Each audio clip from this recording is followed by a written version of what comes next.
Welcome to the VHS Vault. I'm your host, VHS Jace. And next to me, we've got Jason the Bagman. How are you, Yes. sir? I could not be any better because we are once again delving into one of my favorite movie series of all time. Exactly, Jason. Tonight being Friday the 13th, part 2. It's the second one. It's the first one I ever saw, to be honest Oh, with you. is it? Yes. I actually saw this one on VHS. Here's what the VHS cover looks like back in the day. It's a bit worn. Look at that. But that's fairly iconic video cover in my mind. Absolutely. So yeah, part 2 was the first one I had seen back in the day.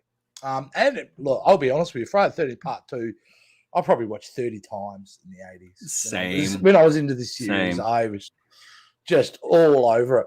But I would say it's probably been about 25 to 30 years since I'd seen it because I'm that old.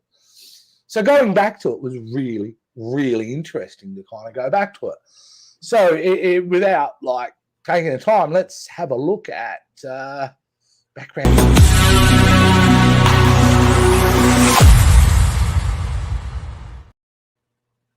Background of one is not that interesting enough that, put it this way, the first one made money. It was a massive global hit.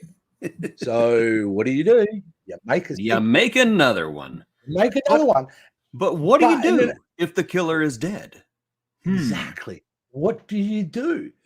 And so that's what they did. They come up with a new concept. And I think by this stage, this is where the parallels between this and the Halloween series are starting to develop, because in the same year of this, we had Halloween 2.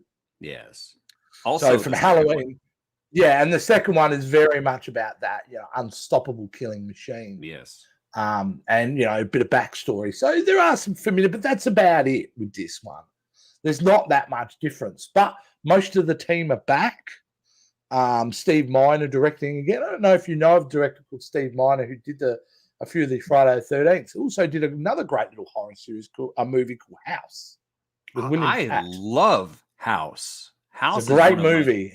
I actually put that on the wheel. Yes. Absolutely. I'm excited.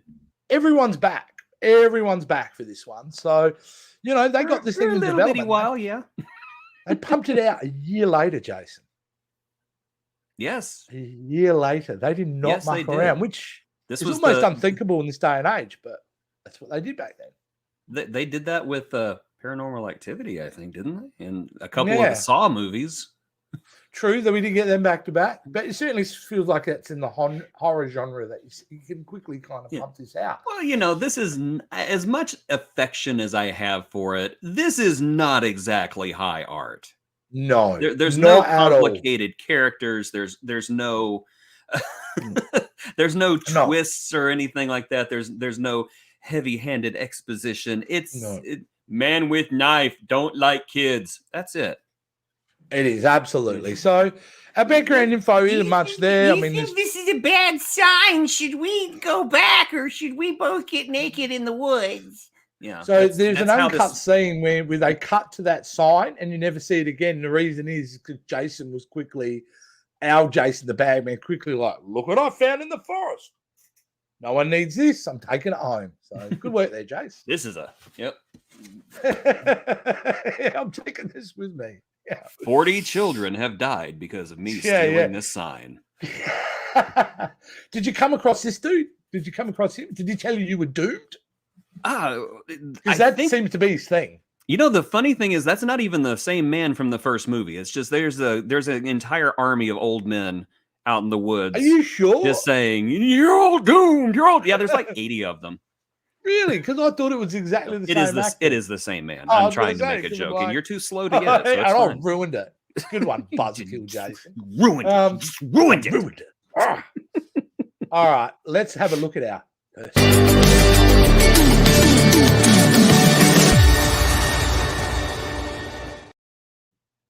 It's a fair bet to say that we both didn't see this at the cinema. We both no. In 1981, I was 5 years old. I was what was I? 8. I was 8. Yes, I had just had my first beer and divorced my first wife. I couldn't drive myself to the theater because of my driving record, and they wouldn't let me back in after what I did during Rosemary's Baby. Yeah, plus it's expensive. You got an ex-wife, you got alimony, and all that absolutely, stuff. absolutely. Yeah. Now, I actually remember the first time I watched this. This was the 3rd movie I ever saw on video. With the first 2 movies I ever saw on VHS was Flash Gordon, great film. He's a miracle. It's campy magic. Hold on, I got to do this. I got to do this. Hold on. Okay. Gordon's alive. If you had the helmet, dude, you are spitting him. You can cosplay as that. Everybody keeps they're trying to insult me by saying, "Hey, you look like what is the name? Brian Blessing." Yeah. You look like Brian Blessing. I'm like, really? Really? That's so nice of you. Thank you. Like everybody keeps comparing me to Jack Black. I'm like, oh my gosh, that's awesome. I love Jack Black. Yeah, I mean, who doesn't love Jack Black? Jack Black's amazing. So is Brian Blessing. So yeah, I had seen that movie, Flash Gordon. First movie I ever saw on VHS. Second movie was The Blues Brothers. It's a great first 2 movies. Third movie being Friday the 13th, Part 2. Way too young to be watching this. Had a very strong impact. That was just the 80s for you, though.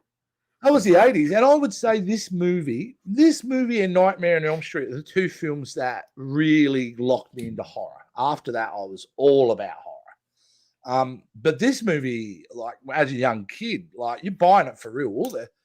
That first impression of this movie is pretty powerful. And it has a really scary opening scene. Well, you remember your first time watching this, Jace?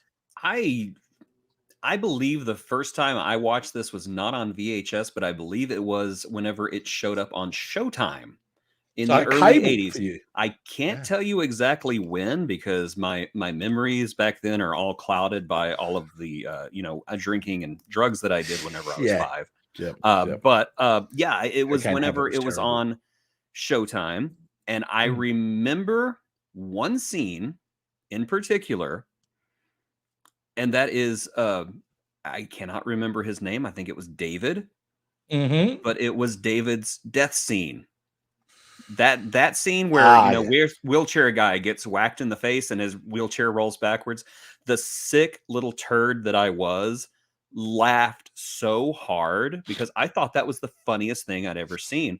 Growing up, now that I'm in my late 40s, I'm watching it going, wow, I can't believe I laughed at that. That's terrible because he was such a good guy. Yeah, he was looking like he was going to cut a break at that point. But we'll get to it.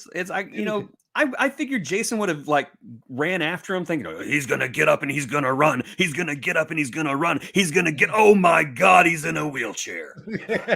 I'm so sorry. I'm going to go kill the lady in her underwear. Okay, thanks. You are like Jason in this movie, and I got a lot to say about Jason after rewatching it. I have a certain particular theories about a few things. So we might as well go into after.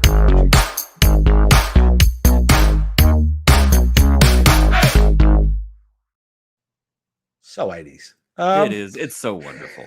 It was 80s day at the school that I work at today, so everybody was dressed up as 80s, and this was the awesome. Perfect day for me. Perfect. Now, after rewatching this and after a long break, this film, in many ways, is, as you said, far superior than the first movie. Yes, and hold on, I let me just say this so everybody can at me. Friday the 13th Part 2 is better than Part 1. Done. Come at me. If I was to describe this film very much as an origin story in its own right. It does feel like, okay, we really got to tell another origin story because we're dealing now with a separate entity that is killing. And that's all very confusing. So we'll just keep going through this. Hopefully you've got some answers for me because I'm a little bit confused. We start the film off basically following on from the first movie. Yes. So we're basically showing a suburb, a city, inner city. I'm not sure where we are. Well, but Jason goes he goes to visit Alice. Yes, right? He goes to see his old friend Alice. Which, mind you, I've got to ask this question. How old is Jason, do you think, in this scene? Oh, goodness. You know what? How long had he been dead in the first movie? Well, I've got to assume at the end of the first movie, when he jumps up and he gets Alice, that really happened. In my mind, that happened. I'm not sure, because how else would you've got a reference point to his disfigurement? So I'm going to go with this theory that it happened. So we're looking at a teenager, maybe a 15-year-old Jason that's gone and visited? Yeah, because it's been 5 years since the first movie.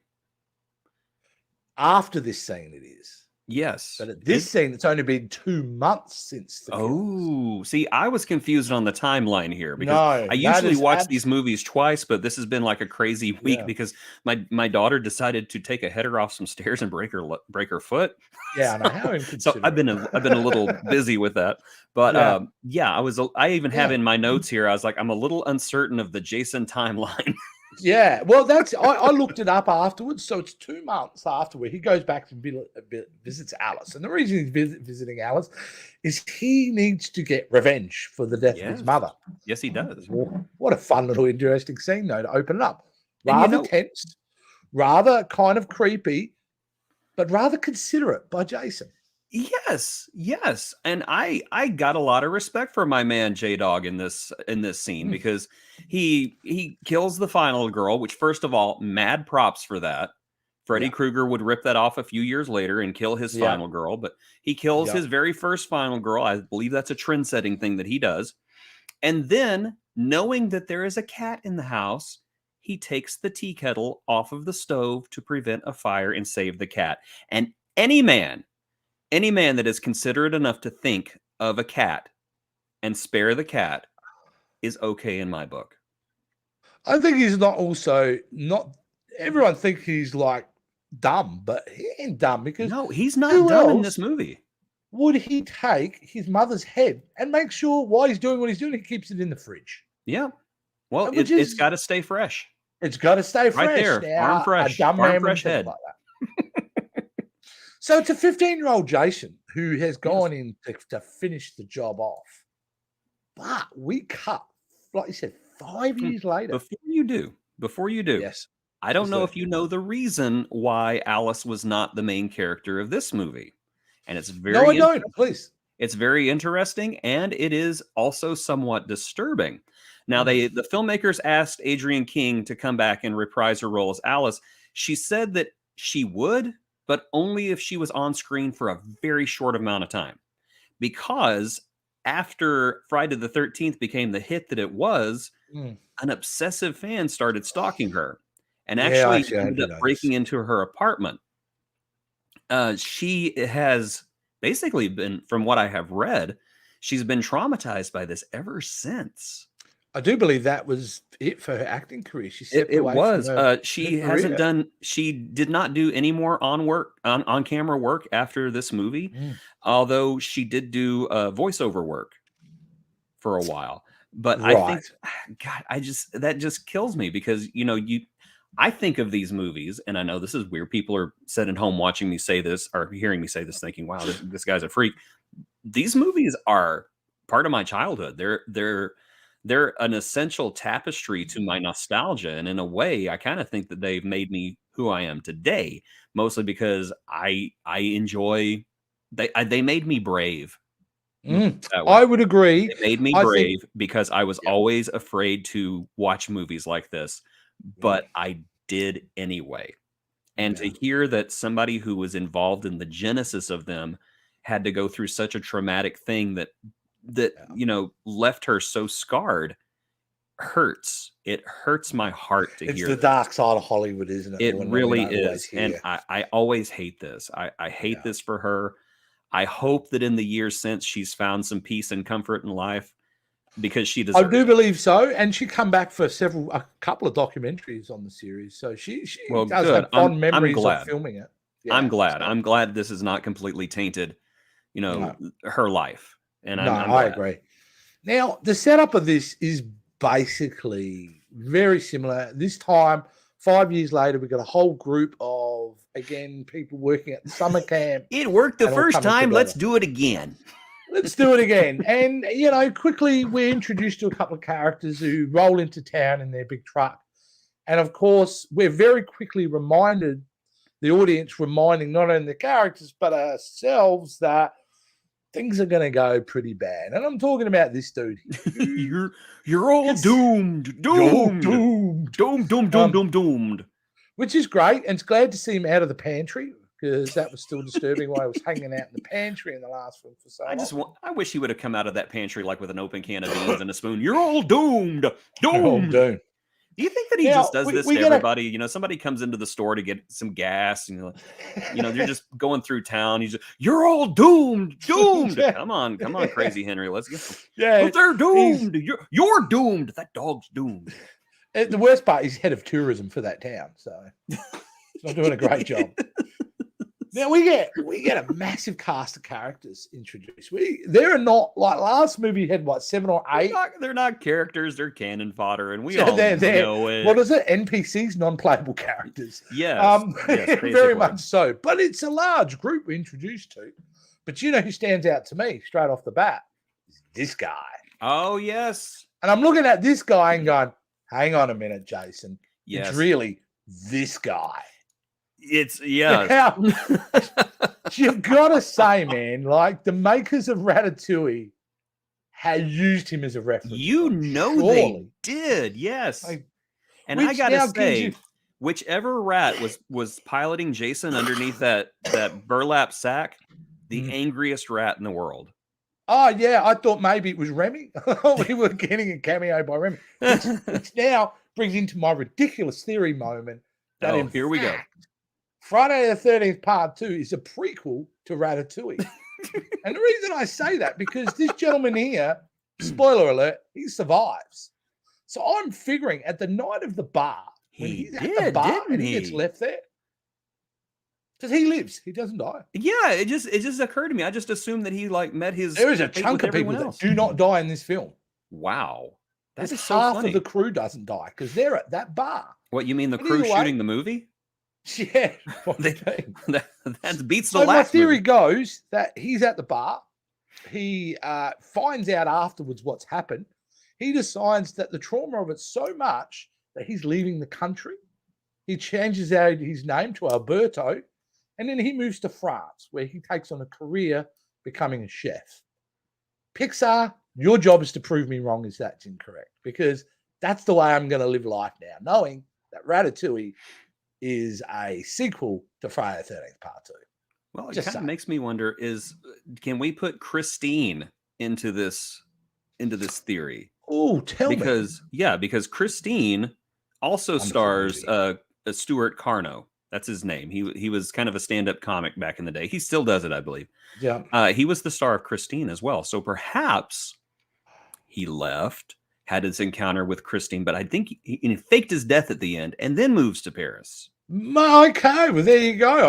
I forgot he was in Christine, which is an amazing movie. Tell me that's on the Pixar Christine Friday the 13th universe confirmed. But you gotta say it's too identical looking. Yes, not to be a reference point. It had to be the love that the Pixar folks show the 80s whenever they do their movies, with the references and everything. I would be very, very surprised if there was not just a little bit of inspiration there. Yeah. Now we get to a point where we get all the characters, right? Everyone's there. You're gonna do your job. Your first night, all right? Let's talk about this. This guy here in the middle, who's Paul. Paul recruits up to 20 people to run this camp. At no point in the recruitment process has he talked about an incident that happened prior. No, leaves. Why would you? You want them there. Whenever they're there without cars, you can tell them at that point.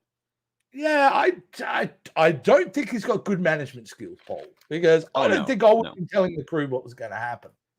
Because whether they knew or not, it didn't affect what was going to happen. But then we get our new main character. We get our new one. Jace, very irresponsible young lady, I believe. Yes, she doesn't win me over like Alice won me over. I'll be honest. Because she's coming late. She don't give a shit. she's banging Paul on the side, so there's a mixed up agenda there. So I question how good she is. So there you go. So so what was her name again? Why have I gone blank on her name? It's not Ginny, is it? It's Ginny. Oh my gosh! See now you're going blank. Has kind of yeah. I've gone Ginny. blank. It's Ginny. Ginny played by Amy Steele. Exactly. Yeah, Amy Steele. So and look, she's a good performer. I'm just saying I have questions over the character itself. She's not exactly clean. It's actually an interesting thing because normally the main character, if it's a female, is very pure and clean and stuff like that. Nope, not her. Not her. So I thought it was an interesting choice to kind of go that way. Yes, very much so. So basically, they have that chat at the campfire that I showed, but then half of them, this is the plot of the movie, half of them decide to go to the pub. Yes. Most and half stay there and half go to the pub. So you've got your main cast of characters, and they've split it in two within the first 20 minutes.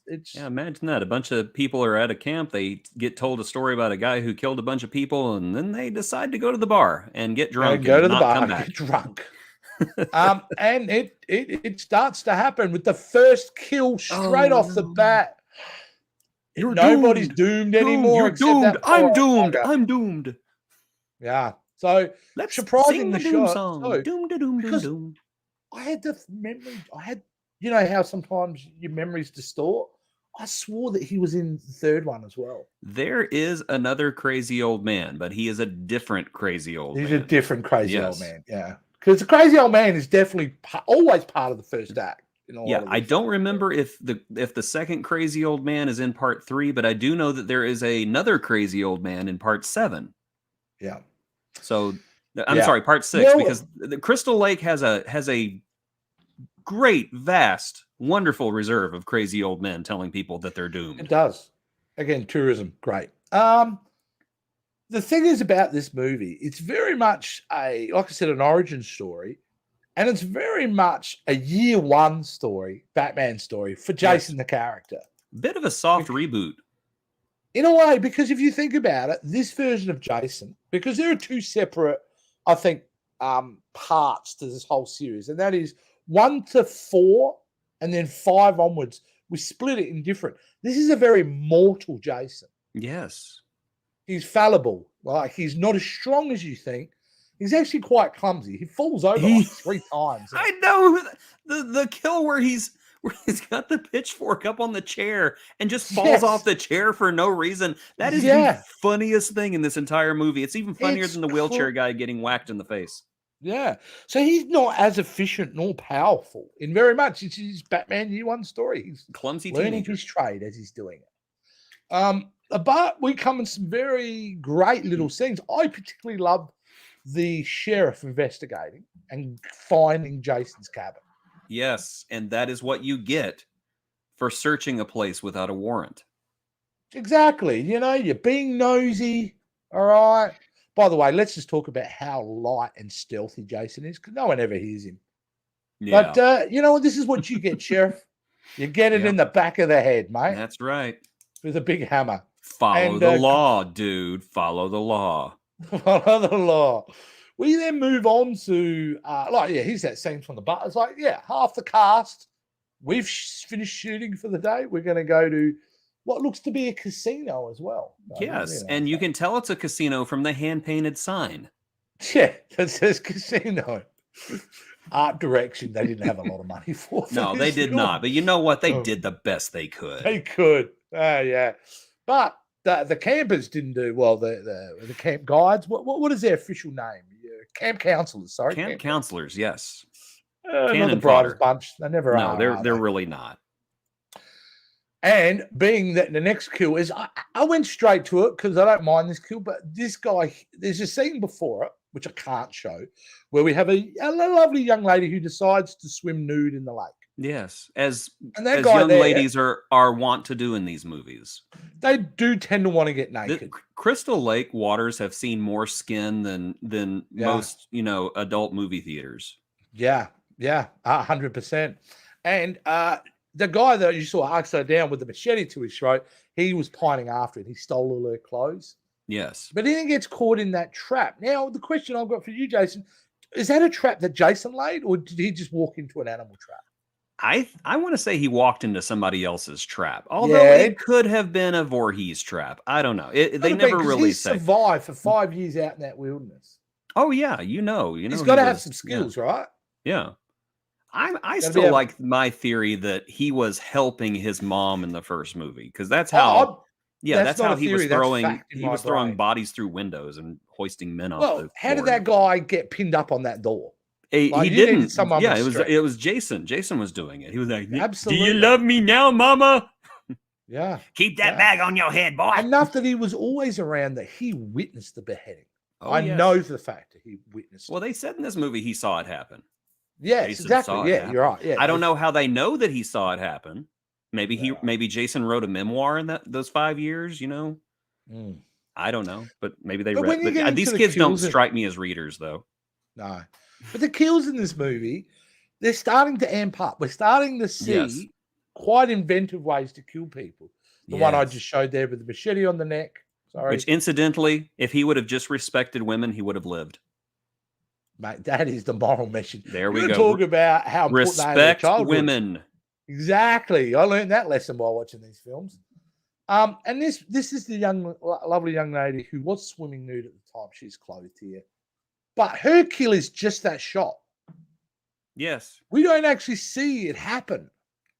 We just get, and it's a great scream. I like to think that she is still out there swimming nude to this very day. Maybe. When she gets to part 6, though, that's be like, oh, what was that like? Hit under the water. So and so I'm loving the kills here. He goes back to more my theory. I'm going all over the place, but he goes back to my theory with he's already thinking I'm moving to France one day. That's what he's thinking. Yeah, I know it. Yeah, if all my friends had been killed by a dude with a burlap sack over his head, I'd be running to France too. Now, this kill here, okay, so there is a couple that start getting naughty. All right, they go upstairs and they start to get naughty. Their kill here seemed like it seemed like a throwback to the Kevin Bacon kill in the first one. But I wasn't a big fan of it because it felt a bit lazy where he just put a spear. Well, there is a reason why this kill seems lazy, and that's because they had to cut the majority of it to get an R rating. Yeah, I can imagine. They were saddled with an X rating. There was a very gory There was a gory picture of it on the back of the VHS case, which I found very strange that they didn't want that shot in the movie. Where supposedly only those who are 17 and older could see it, but they put it on the case where any kid could walk up and go, "Look, what's this movie? Oh my god!" Absolutely. Now, was Tom Savini the special effects guy in this one as well? Tom Savini was not available for this movie, and so they went to this. Yeah, they went to this very unknown kind of hackish guy. I don't know if he ever made a name for himself, but Stan Winston. You ever hear of this guy? I don't know. Maybe. Who he is. Yeah. Maybe he's done something with robots. Okay. Before anybody thinks I'm a moron, Stan Winston's a legend. Tom Savini was not available. They got Stan Winston. They got the next best guy who happens to be a legend. Yeah. But he was Stan Winston. I mean, Stan Winston, however, had to leave the production at one point because of scheduling conflicts, and a guy named Carl Fullerton took over. And so Stan Winston worked on this movie for just a little bitty while, just 5 years before he won the Oscars for James Cameron's Aliens. So there you go. Yeah, wow. This movie has been blessed by greatness. These guys died by that way. Yes. Okay. Thank the MPAA. Well, I wonder if Stan's idea was to do, now I'm just going to find the picture if I've still got it here, of I think the greatest kill in the complete movie is the wheelchair kill. Oh, that where we have this beautifully edited. This is the power of editing. So you have this moment with Jason. All you see is the guy in the wheelchair. We get a shot of him from the back, a nice mid shot. We see the hand with the machete. We see it come up, and then the edit is so perfect because as he brings it down, boom, right in his face, right across his face, we get that edit, and it's beautifully done because it is a shocking moment. It is because you assumed. Yeah, you assume that the guy in the wheelchair is going to be okay because for one, he's a stand-up guy. He's a very nice person. For two, he's in a wheelchair and he's already been given, you just don't do that to people with disabilities. And Jason is an equal opportunity killer. He does not care if you are a man, woman, disabled, fully abled. He if you are in his way and in his line of sight, he will fricassee. He's an animal rights activist, I believe. Jason. He is, because honestly, not only did he save a cat. Yes, and we all everyone assumed that he murked the dog. Yeah, the little and white, they reveal dog. At the end, no, the dog is fine. So Jason loves dogs. Jason loves cats. Jason hates teenagers. Jason is me. Yeah, basically that's me. Yeah. He's just me who's a little bit extra about things. But not only is he an animal rights activist, I believe, I think he's extremely like a dog whisperer because he sets up that poodle to play the decoy. Yes. Which I thought was kind of really cool. And I thought, this theory of Jason being dumb, completely wrong. The poodle hates the teenagers too. It's like, you want to kill the teenagers? Fine, but don't kill the guy with the nose. He's going to France with me. Another kill that I didn't mind because we didn't get to see any blood, but I thought the performance in this kill was quite effective of someone being terrified. And this was this young lady here who yes. Got a bit of a Mia Goth vibe there. I honestly kind of thought she was going to make it there for a little bit because they just hung on her fear for so long. I thought, okay, she's going to bolt. She's going to push him out of the way. Nope. Dead. Well, you would have thought that out of the two, because she wanted to couple up with wheelchair dude, that she would survive because, hey, we've killed the disabled guy. We're not going to kill a girl. Nope. Everybody's gone. Nope. That's what makes equal opportunity too. Because we don't know as an audience at this point, if you're killing the guy in the wheelchair and the girlfriend, anybody could die. And they do a good switcheroo with the doggy because do we not get a shot of an animal that's been mutilated? Well, they say that they're like, oh, what is this? Oh, it looks like a dog and it's dead. And we're like, oh, Jason killed the poodle. So we put it together. Yeah, it's probably just a wild rabbit. We put it together. Jason took it apart. Now, you mentioned the pitchfork bit before, right? Where he falls over the pitchfork. But he seems committed to that pitchfork for a while because when he's chasing Ginny down and Ginny gets in this is a bit of a trope that I started to really get annoyed at, but it was the 80s and it wasn't done that much, is the car not starting. So she jumps in the car trying to get away. And we get this great little moment of the pitchfork coming down from the roof. He's climbing on the roof. What I love about Jason and what we established, Jason's just not after clean kills. He wants to mess with you first. He really does. If he's going to kill you, he wants to know that you're at maximum fear level at that moment. And I think it's wonderful, And Ginny is doing the best we can because you remember, just to clarify for everyone went to the pub. Ginny and Paul went back. No, Ginny went back first, sorry, and Paul goes later. But Ginny goes back and then she just starts to discover all the bodies there.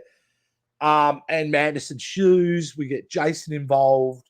He's chasing it out. In what is cringily hilarious scene of him and her in the cabin fighting and Jason falling over like he's Buster Keaton a couple of times, which was quite maddening. I laughed so hard. This film's strength is in its third act. And because I think what really works here is where Ginny finds Jason's cabin. Yes. It is one of the most, I will say, and I'm happy to argue, this scene in particular, it is one of the top tier scenes throughout the entire series. And the reason I love it is because we get to see Jason. We also get to see this quite vulnerable.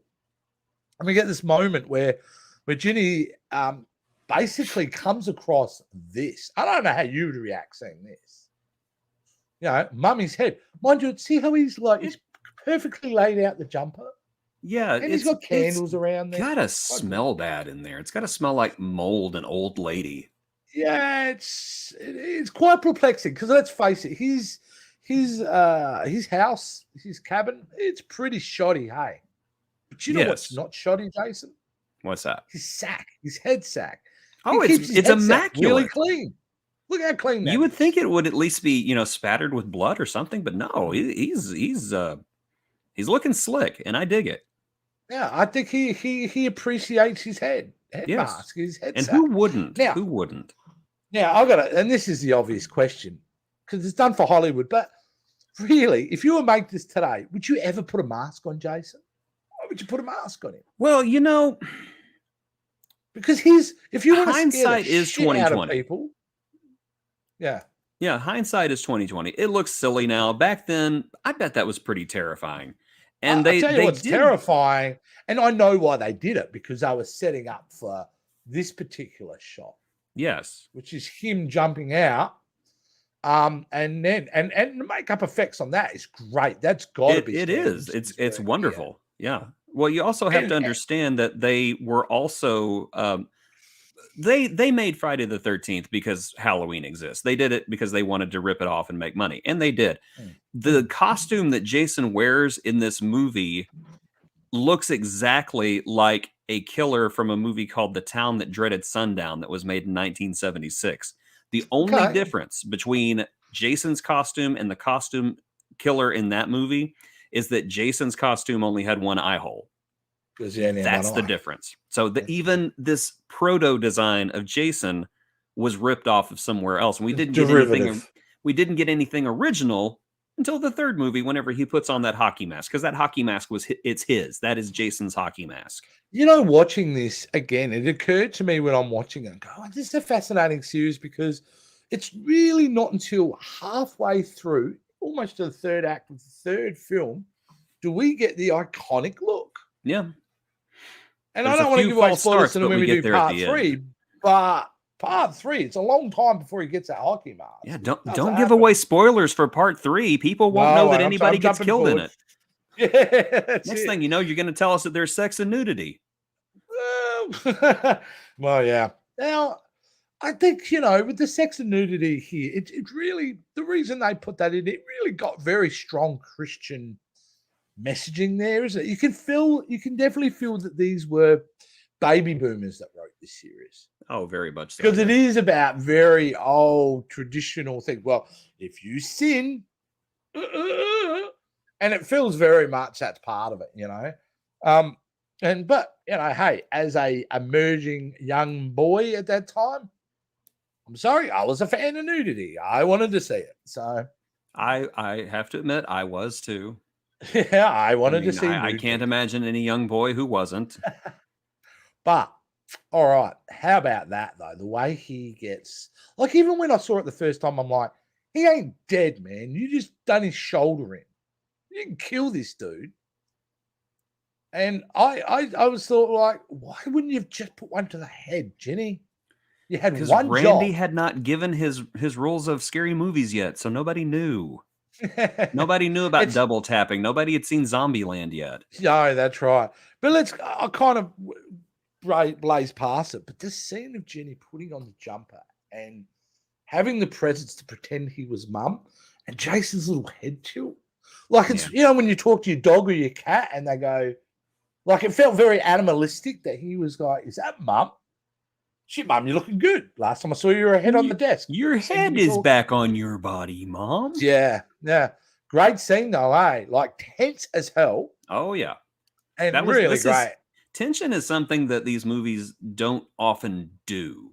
As a matter of fact, if I was to think about any other scene that was tense, I would have to go with the final chapter, a couple of scenes in that, and part 6, whenever he's walking around the cabins with all the kids in it. Yeah, this it's just something that this film didn't do. 4 and 6. 4 is my favorite. I know 6 is your favorite. 6 is my fave. Yeah, I mean, they'll be fantastic when we get to talk to them. But ideally, I mean, this movie made a chunk of money. I don't know. Let's have a look at the box office results here, because I know this thing did a budget of $1.25 million. It ended up grossing $21 million domestically, which is a big dollar hit. Bills, y'all. Yeah, well, look, it's enough that Paramount goes, this series is working and we need to go forward. But we'll talk about 3 later in the next episode. But essentially, after rewatching this and going through it, I think this film holds up better than I thought it was going to after I'd seen the first one. Because after that first one is a bit of a struggle.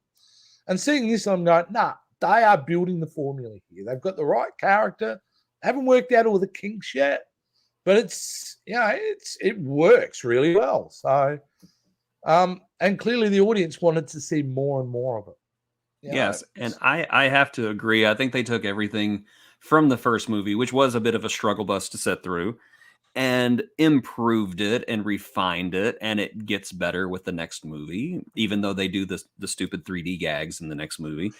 And they just end up perfecting it. And it's not a high bar. It's not like it's high art, but they perfect it to what the audience wanted. Yeah, I mean, at the time, we're talking the era of the slasher films. That was the big attraction, and especially, remember, this isn't mid-80s. This is 1981. Yes. So this is very early, still coming back off the back of the 70s, which was a lot of those kind of slasher horror films. So they're taking it. I think they're taking what is an independent concept. Like, it was successful independent film-wise in the 70s, and they brought it to the mainstream.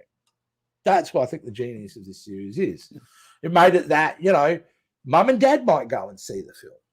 Like, that's a hell of a job when you can get the general public to go and see a genre film. So absolutely. And there's a lot in this movie that actually is elevated. I think that this movie has a foreboding nature to it that you don't see in the later movies. The campfire scene where the head counselor starts telling everybody about the legend of Jason, the scene where David, the guy in the wheelchair, goes out on the patio. Even the scene of young lady swimming in the nude. Yeah, even that there's tense. just this tension and this foreboding that was not in the first movie, and I have to say, really isn't in some of the other movies as well. And I think that part 2 did it well, and I think that's why it. I think that's why it aged so well. I'm sorry, what'd you say? I think we get a little bit of that tension in 3, but by the end of 3, that's thrown to the wall too. Yeah, I mean, they knew what worked. Let me put it that way. Yeah, it certainly was. Like I said, it's one of those key films of my childhood that went, I like this. I like seeing people getting murdered, in a horrific way. So it's certainly, like I said, it's not high art. It's certainly not a perfect film, but I think a lot of horror fans, I'd be shocked if people don't put this, as a plus, as a good example of a horror from the early 80s and not a negative one. So, well, there's always snobs, but my wife's so happy truth at the moment, dude, because I'm going, all right, we've got to watch this series now every week. And she's like, oh, awesome. So she's more excited. Right now she's at work, and I know in our next segment we're just about to get into, she is on bated breath because she can't wait to see what we'll be watching next. I'm right there with her. On the VHS vault. So let's do the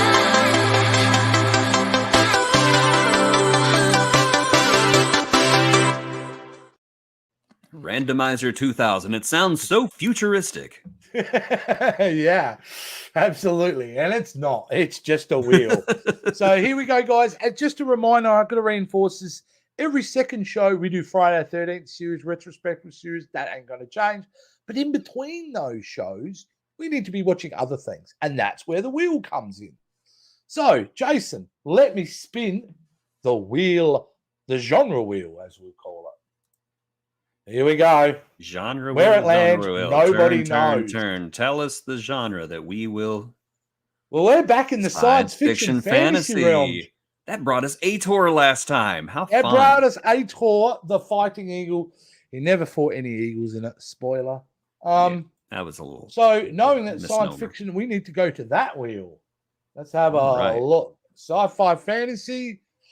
Boom. Now, Ator is not on the wheel. It has been removed. So, yay. Here we go. Are you ready for this? Have you just before we spin it? Look at the magic that's sitting on this wheel, Jason. Cue the winged serpent. Still Dawn. They live. Oh, do they live? Like, they're just everything has got. And Flash Gordon's there. Flash Gordon's sitting right there for me. Let's do it, eh? Let's make this happen. Let's do this. This is the best part ever. I'm getting so excited. Here we go. Right now. God, I wonder no what's going whammies, no whammies, no whammies. Whammy. Here we go. Oh, Swamp Thing. I'm down. I'm down for that. That's awesome. Oh, That is wow. I have not seen Swamp Thing since the 80s. Yeah, Adrian Barbeau. I think this was another one of those movies that would come on Showtime whenever I was a little boy. And yeah, I just remember. There it is. Oh, I think it's Adrian Barbeau, isn't it? It is Adrian Barbeau, yes. Yes. The wonderful Adrian Barbeau. I've seen this once when it came out, and I've just about this. I know I liked it, but I never went back to it. I don't know why. So I'm delighted that we're going to go back to Swamp Thing. And I am looking forward to this too. Yes, one of the early ones, if I'm not mistaken, because I think they had Superman before this, and then is this the second? I don't know when this film was even released. Let's do some research, guys. I was actually this is the kind of show we have. We'll do our research live on camera. Well, we didn't know what we were gonna. 1982. It is the third superhero film from DC then, because you would have Superman, Superman 2. Oh, Superman and Superman 2. Okay. Yeah, they would have come out beforehand for sure. I see. Now they've attempted recently to bring this movie, or this concept back in, didn't they? Because they have a TV series that it was didn't on even last a series. Well, in its defense, it was on DC's very short-lived DC universe. Ah, yes. And I think that worked against it more than anything else. Hey, look at this. The composer of this movie, Harry Manfredini, who composed the musical score for Friday the 13th Part 2. Everything connects. We're more connective tissue than the MCU here. Oh, my goodness. That's great. Does that mean that Swamp Thing is also in the Ratatouille universe? I think it does.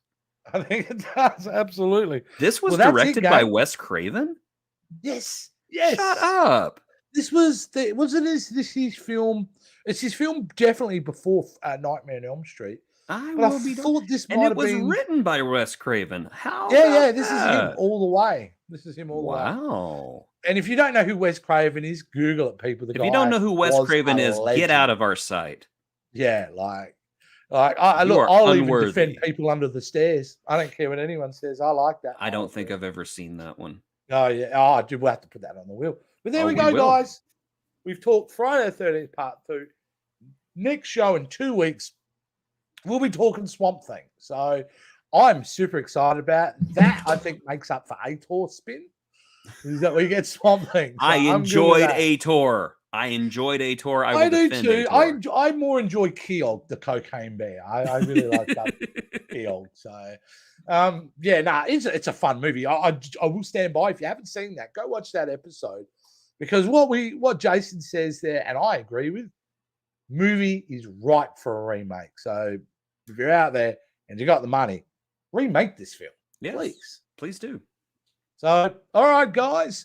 And in a way, do you know what? Just to tie it up, Friday the 13th 2 has been remade in its own way too. Because I feel very much the 2009 version is Part 1 and Part 2 smashed together. Even Part 3, elements of Part 3. Whenever we come to that one, I remember nothing from that remake. I know Jensen Ackles is in it. I know that one of the dudes from Supernatural's in it, and that's all I remember. Yeah. I